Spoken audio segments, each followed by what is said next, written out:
सबैजनामा जय मसीह छ। विशेष गरी यो समय हामी अति नै दुखित छौँ। हाम्रो प्रभुको दास रेभरेन्ड नारायण जोसेफ शर्मा ज्यूको परिवारप्रति हार्दिक संवेदना व्यक्त गर्छौँ। उहाँको निधनको खबरले हामी सबैलाई गहिरो शोकमा पारेको छ। रेभरेन्ड शर्मा ज्यू गुरुबाले परमेश्वरमा विश्वासयोग्य एउटा सेवक, एउटा मायालु अगुवापन तथा जिएनएसएफको एउटा बलियो खाँबोको स्तम्भ हुनुहुन्थ्यो। एउटा पिलर भएर जिएनएसएफलाई सेवा सबै कुराहरू गरिरहनुहुन्थ्यो। उहाँको जीवन धेरैको लागि आशिषित थियो र उहाँको सम्पूर्ण समर्पणता, नम्रता, सेवा, सद्भावको कुराहरूमा हामी जहिले पनि सम्झना गरिरहनेछौँ।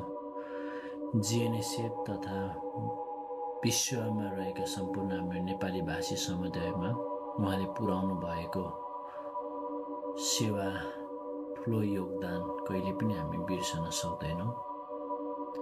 यो कठिन रूपमा विशेष गरी गुरुआमा, अन्ना अनि भाइ अनि बहिनी र सम्पूर्ण शोकित परिवारमा यो संवेदना व्यक्त गर्छौँ हामी जिएनएसएफ परिवारतर्फबाट। परमेश्वरले तपाईँहरूलाई सान्त्वना दिनु भएको होस्, शक्ति दिनुभएको होस्। उहाँको शक्तिले नै तपाईँहरूको हृदय भरुन्। वचनले भन्छ, परमप्रभुले टुटेको हृदयहरू भएकाहरूको नजिक हुनुहुन्छ र उहाँको आत्मामा उछिएका मानिसहरूलाई उहाँले उद्धार गर्नुहुन्छ। परमेश्वरको उपस्थिति तपाईँहरू सधैँ तपाईँहरूको परिवारमा र सम्पूर्ण शोकित परिवारमा भएको होस् र उहाँको अनुग्रह, कृपा सधैँ उहाँमा भएको होस् भन्न चाहन्छु। अब यो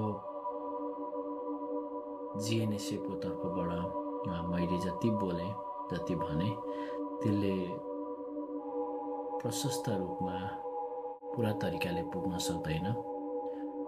तर पनि यो कहिले पनि नसोचेको, कहिले पनि नचिताएको समयहरूमा यस्तो तरिकाको भएको देख्दाखेरि हाम्रो पनि मन दुखेको छ, टुटेको छ। र यो वचनले भन्छ, हाम्रो आशा नभएका मानिसहरू जस्तो फिक्री गर्नु पर्दैन, हामी फेरि उहाँलाई एक दिन भेट्छौँ। यो भन्दै भोलिको उहाँको अन्तिम दर्पण सेवाकारीहरूप्रति हाम्रो जिएनएसएफको परिवारको तर्फबाट प्रार्थना छ। हामीले जे जति गर्न सक्छौँ हाम्रो साइडबाट सम्पूर्ण परिवारको लागि हामी गर्ने कोसिस गर्छौँ। परमेश्वरले सबैजनालाई आशिष दिनुभएको होस् यो समयहरूमा। फेरि पनि जिएनएसएफको तर्फबाट सबैजनालाई जय मसीह भन्न चाहन्छु।